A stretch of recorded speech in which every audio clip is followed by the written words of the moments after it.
Assalamualaikum warahmatullahi wabarakatuh. Namaku Nurangdaina, NPM 121 2020 015. Jadi video kali ini adalah video keempat dari uji asumsi klasik pada data sekunder.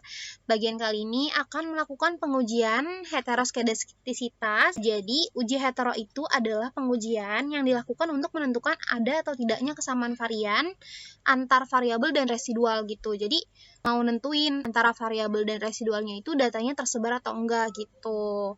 Apakah datanya hetero atau homogen gitu. Jadi untuk pengujian yang pertama itu kita akan lakukan uji Park karena uji hetero sendiri ada dua jenis pengujian, yaitu uji Park dan juga uji Glatzer. Untuk uji Park, jadi kita pertama buka dulu datanya seperti biasa. Ini aku save-nya dalam bentuk Excel. Jadi dipilih tipe file Excel, terus dipilih datanya, klik open. Terus ditunggu sebentar, tapi kok agak lama. Nah, ini udah muncul, klik OK. Ditunggu lagi.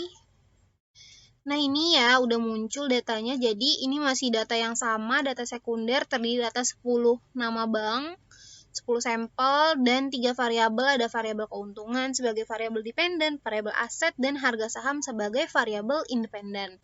Jadi kalau misalnya kita mau melakukan uji Park, ada beberapa tahapan yang harus kita lakukan. Yang pertama itu kita harus munculkan dulu residual dari variabel-variabel ini. Jadi kita pilih ke Analyze, kita pilih Regression, pilih Linear, lalu keuntungan kita masukkan ke kolom dependen, aset dan harga saham kita masukkan ke kolom independen. Terus di sini kita pilih Save, pilih unstandardized pada residual, terus klik continue, lalu klik OK. Nah, ini bisa diabaikan seperti biasanya, kita balik ke data.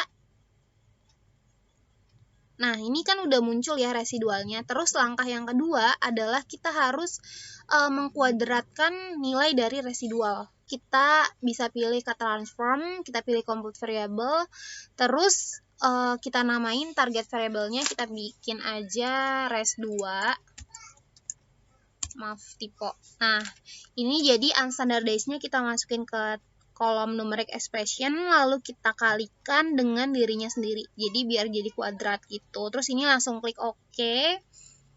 Ini juga bisa dikeluarin lagi ya. Masih kita hiraukan dulu, kita buka datanya lagi. Terus untuk step yang ketiga adalah kita mau logaritma naturalkan kuadrat dari residualnya.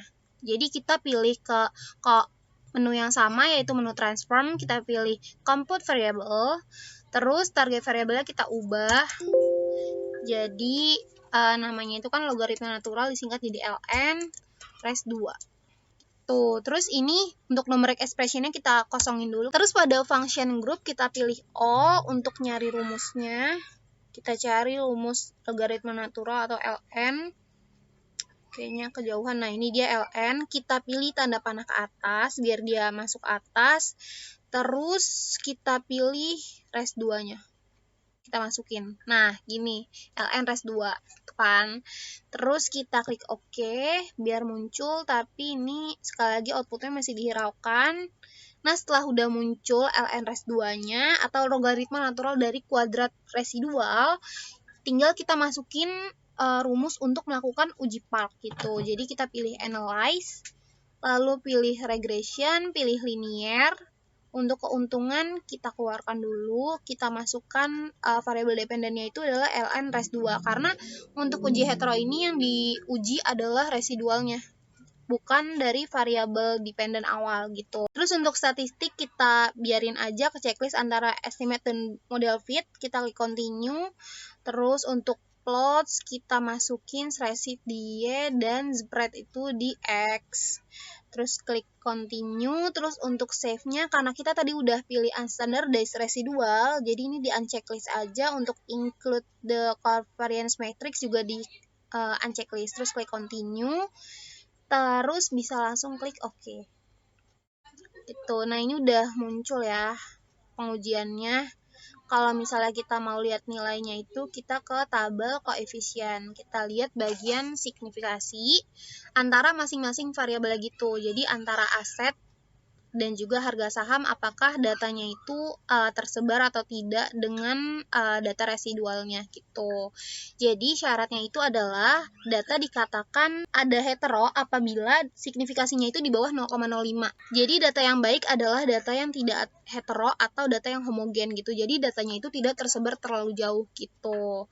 Dan untuk variabel aset di sini angkanya adalah 0,498 atau di atas 0,05. Untuk harga saham juga angkanya adalah 0,887 atau di atas 0,05. Jadi bisa dipastikan kedua variabel yang kita gunakan itu keduanya adalah homogen dengan residualnya gitu. Tapi untuk menguji lagi agar lebih pasti gitu hasilnya, kita lakukan pengujian yang kedua yaitu uji Gletser. Nah, untuk melakukan uji Gletser, kita harus pakai sheet yang baru, karena kalau misalnya pakai sheet yang tadi bekas uji PAK, nanti akan ada nilai LN segala macamnya, karena kalau misalnya uji Gletser itu nggak pakai LN-LN gitu. Jadi, pertama, first thing first, kita buka dulu datanya, masih data yang sama ya, data sekunder, dan masih menggunakan sampel-sampel yang sama gitu. Ini ditunggu, klik OK, lalu ditunggu lagi, sampai data yang muncul. Nah, ini udah muncul, sampelnya masih sama, ketiga variabelnya masih sama. Jadi kalau misalnya mau melakukan uji Gletser, kita masih sama seperti uji PARC, kita munculkan dulu residualnya pada analyze, regression, linear, lalu keuntungan masukkan ke dependent, aset, dan harga saham kita masukkan ke independent. Save di checklist pada unstandardized residual, klik continue, lalu klik OK. Ini diabaikan, balik ke datanya. Nah, kalau udah muncul res 1, jadi kalau uji Gletser itu nggak harus dikuadratin dan dimunculin logaritma naturalnya, tapi yang harus dilakukan adalah memunculkan absolut dari nilai residualnya. Jadi kita masih sama ke transform, compute variable, terus di sini kita kasih nama ABS res 1 kali ya, karena kan absolut. Terus untuk functionnya kita pilih all, lalu kita cari ABS, ini ada ABS, kita klik tanda panah ke atas, lalu unstandardized residualnya kita masukkan dalam kurung, lalu klik OK. Kita balik lagi ke datanya, lalu di sini sudah ada ABS res 1 atau absolut dari residualnya, lalu kita masuk langsung ke uji heteronya gitu. Kita pilih analyze, kita pilih regression, linear, untuk keuntungan kita keluarkan, kita masukkan res 1 sebagai dependennya, karena lagi-lagi uji hetero itu adalah pengujian antara variabel independen dan juga nilai residualnya. Lalu untuk awal, untuk plots kita masukin spreadsheet ke Y dan juga spread ke X. Continue, lalu klik OK. Nah, ini udah keluar hasilnya. Lalu kita scroll, cari tabel koefisien, masih sama ya. Dan untuk syaratnya juga masih sama. Dikatakan ada hetero apabila nilainya di bawah 0,05. Untuk aset itu nilainya 0,491 dan untuk harga saham itu nilainya 0,880. Jadi keduanya itu di atas 0,05 sehingga keduanya terbebas dari hetero atau kedua data itu saling homogen dengan residualnya gitu. Jadi sebenarnya untuk uji PARC dan uji Gletser, kalau yang menurut aku yang aku saranin itu adalah uji Gletser karena jauh lebih mudah, tinggal munculin absolut dari residualnya aja. Sedangkan kan kalau misalnya uji PARC itu kan harus dikuadratin, terus cari logaritma naturalnya gitu. Intinya sih hasilnya sama aja, cuma tadi ada beda angka sedikit pada koma-koma di bagian akhir, tapi hasilnya sama-sama tidak ada hetero gitu. Jadi bebas mau pakai yang mana, tapi lebih mudah uji Gletser. Sekian dari aku, jadi udah lunas video tentang uji asumsi klasik pada data sekunder. Sampai di sini dulu. Ini videonya lumayan cepat-cepat karena sekarang udah jam 10:30, tapi jam 12 itu kayaknya mau ditutup tempat pengumpulannya karena mau maintenance, jadi harus buru-buru ngeditnya juga. Makasih yang udah nonton, walaupun gak ada yang diedit sih, cuma di crop-crop doang, kalian banyak jadi harus buru-buru ngumpulinnya. Makasih yang udah nonton, dadah, wassalamualaikum warahmatullahi wabarakatuh.